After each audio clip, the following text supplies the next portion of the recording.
Good day mga tol, so update tayo sa ating mga manok, no?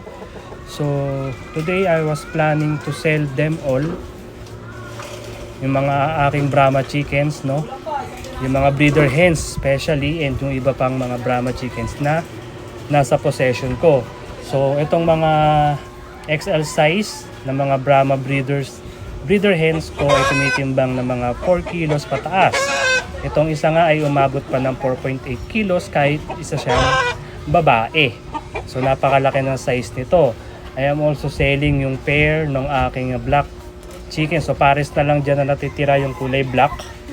Malalaking manok din ito. Maya makita natin kung gaano kalaki yung itim na rooster na yan. No? So itong mga puti, itong light Brahma chicken na breeder din, no? Ina-out na rin natin, isa na lang yan. So bali total of 4 light Brahma chickens yung ina-out natin. Isang pares ng black na RTL. So bakit natin ina-out? Kasi busy na tayo dito sa ating bagong negosyo, yung ating Parisan Lugawan dito sa Mandaluyong. Kaya yung ating mga alaga sa Bulacan hindi na natin naaasikaso, no? So babalik pa rin naman tayo in time kapag tayo na yung mag-aalaga. So ngayon kasi si Airpat pa, medyo hirap siya kung siya lang mag-isa, no?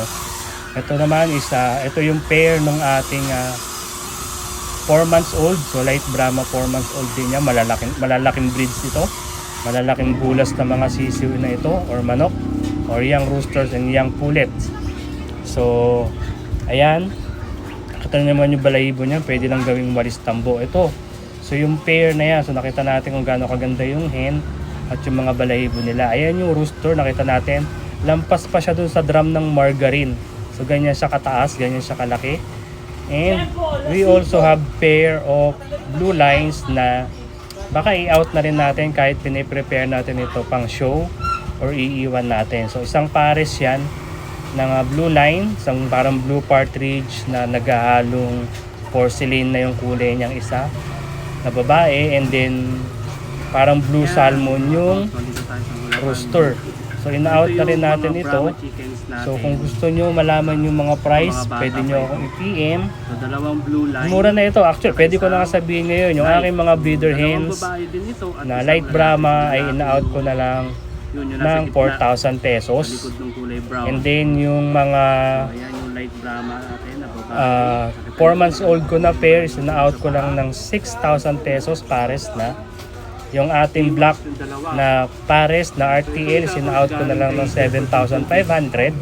So pair na din yun. And yung aking blue lines, sina-out ko lang ito ng 6,500 pair na.